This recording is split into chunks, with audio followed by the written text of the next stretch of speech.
Now, I had been investigating the death of 49-year-old Jethro Salt. He had been beaten to death with a rock in a stone quarry owned by the Knight family. When he was killed, only 5 people were in the quarry. They were the Knight siblings: George, Charlotte, James, Mark, and Annie. I tried to interview them, but none of them were talking. On one of the dead man's hands, there was something written: MK, BD, EG, CE, BR, AE, BI, HM, TY, CR, HS. I found out that when Jethro was leaving his home, he was planning to go to the grocery store. I figured out that the writing on his hand were grocery items.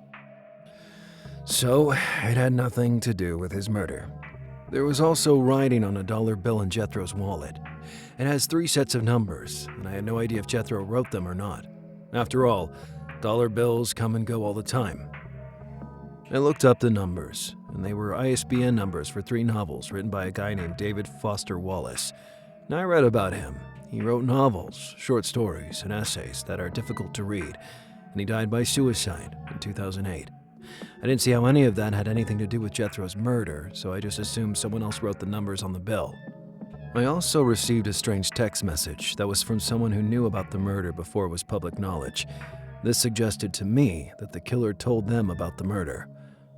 The text message said, "Knight, he did it."